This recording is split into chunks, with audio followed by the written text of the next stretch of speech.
It almost doesn't matter that you may have directed the play before, or you've been in the play, or you've seen the play, because you as a human have grown and changed, and miraculously the text opens up in a whole new way to meet you where you are right now.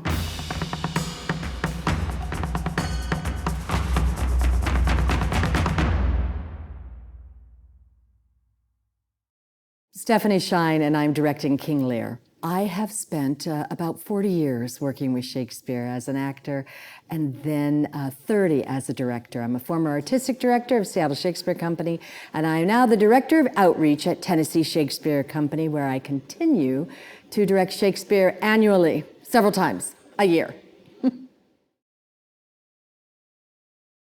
The incredible inclusivity of human experience that is laid out within often a single play. There's something about it that speaks to everybody in an audience. You can meet a play, and you should meet these plays several times over your life. And every time you do, it's a whole new experience.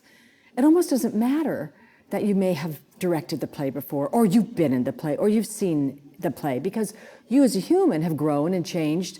And miraculously, the text opens up in a whole new way to meet you where you are right now. So it's ever immediate and ever current.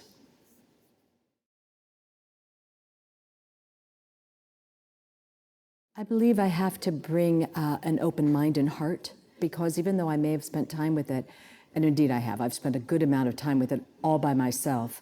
Once I enter into a rehearsal room, it's now about the collaborators in the room and taking all the good things that they bring to the table and starting to hear the play fresh and go with what the chemistry and alchemy of the room brings me. And then the story reveals itself. Many of the ideas I've had about the play before I enter a rehearsal process, they're sound, intellectual notions. And then once I get in the rehearsal hall, with that open heart, suddenly it's like, oh, this is how the play's making me feel, so therefore this is what the story is. It wants to be about what we feel.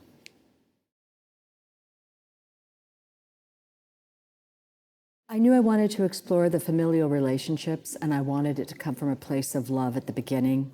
And perhaps, we haven't explored the second part of the play yet, I'm interested in how much that carries through. I was interested in the parallel stories of the two families involved, Lear and his daughters, Gloucester and his sons. Those stories do feed one another. There are certain words that carry meaning and are repeated several times in this play, and that people are charged with them, and that's the term I use. You're charged with the responsibility of using this word. I wasn't aware of how constant the wordplay was, because even though I read it, it's not the same as when you finally start to hear it, and you go, oh my gosh, this is the 14th time we've heard the word nothing. That means something. So that's been a marvelous revelation.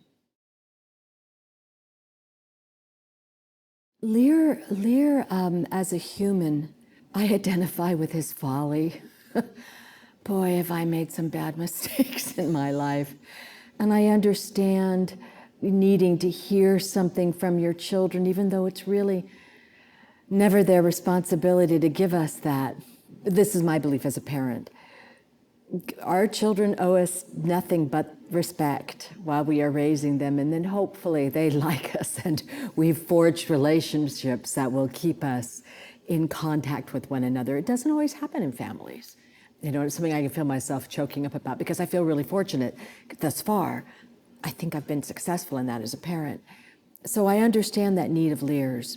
And right now, because I am in a position where I have an elderly father, I feel very much some empathy and compassion with all three of those daughters trying to do their daughter job with a father who is not necessarily being cooperative.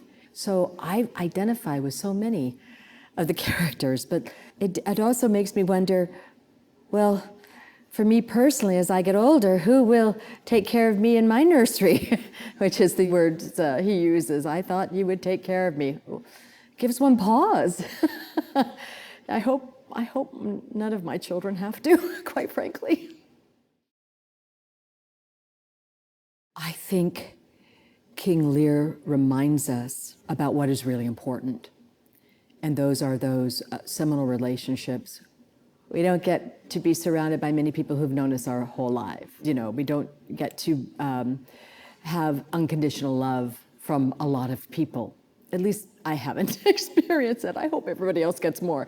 But do you know what I mean? It's rare, and those relationships are precious, and that means so much more. And how we listen to each other and really try to communicate is the most important thing. What is remarkable about the folks who set this on edge, you know, rolling forward, which are Lear and Gloucester, really bad mistakes made very quickly. They realize it. So there's always redemption in this play, and that's important for us to remember too, is that, you know, throughout many of Shakespeare's plays, the idea of forgiveness is a very present theme to be grasped onto and to move towards. And this play has that as well. We forgive. And when Lear gets to a point and says, oh, please, you know, forget and forgive, I am old and foolish, a man who did not know himself comes to such a great state of knowing, the gift of self-knowledge. We all need it. And in this play, a lot of people come to that and show us how to do so.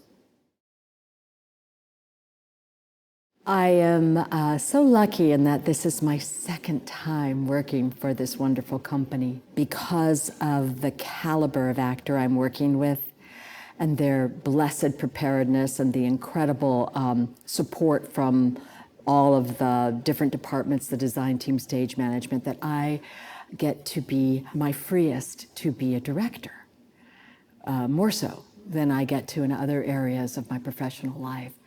So I am looking to take away the experience of being free to do my job in a beautiful way because of the amazing collaborators. And this is my first time directing this play. And in a career as long as mine, that's sort of remarkable. I'm looking forward to understanding the grace that it offers. And I'd like to go away with more grace.